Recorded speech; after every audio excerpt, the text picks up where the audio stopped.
দুয়ারে সরকার শিবিরে হাজির খুদে বরকনে। দুয়ারে সরকার শিবিরে বরকনেকে দেখে হতবাক বহু মানুষ। তবে সেখানে কি প্রয়োজন তাদের? কোনো প্রকল্পের পরিষেবা নেওয়ার জন্য নাকি অন্য বিষয়? টোপর পরা বর, মুকুট পরা কনে, একদম পুরোপুরি বিয়ের সাজে সাজগোজ করে যেন খুদে বরকনে হাজির দুয়ারে সরকার শিবিরে। দুয়ারে সরকার শিবিরে বরকনে কেন, এই নিয়ে বিভিন্ন প্রশ্ন ঘোরপাক খেতে থাকে অনেকের মনে। তবে আসল বিষয় বা উদ্দেশ্য জানলে সকলেই অবাক হবেন।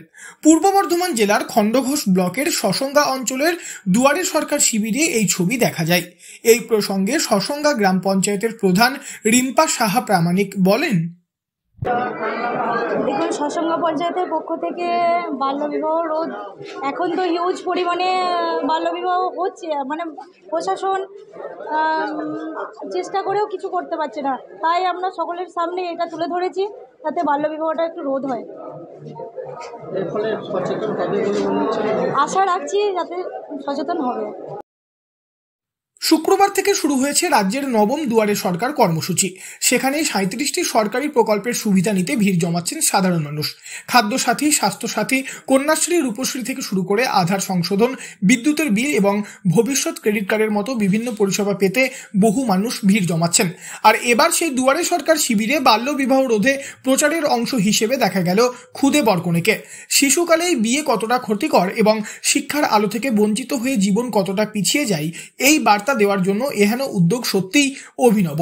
কলেজ পড়ুয়া প্রিয়াঙ্কা রুইদাস বলেন, একটাই বার্তা দিতে এসেছি যে বাল্যবিবাহ প্রতিরোধ করতে হবে। কারণ এখন সমাজে ছোট বাচ্চা, অল্প বয়সী মেয়েদেরকে বিয়ে দেওয়া হচ্ছে বা অল্প বয়সী ছেলেদেরকেও বিয়ে দেওয়া হচ্ছে। এটা যেন না করা হয়, কারণ এর জন্য সমাজ আমাদের একটু খারাপও হয়ে যাচ্ছে।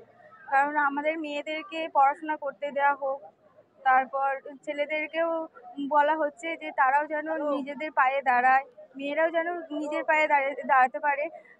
কারণ মেয়েদেরকেও স্বাবলম্বী করতে হবে। আর এখন বাল্যবিবাহ না করাই ভালো, কারণ বাল্যবিবাহ করলে বিভিন্ন ধরনের রোগ হতে পারে বা পারিবারিক সমস্যাও হতে পারে। তাই আপনাদের কাছে অনুরোধ যে বাল্যবিবাহ যেন না হয়।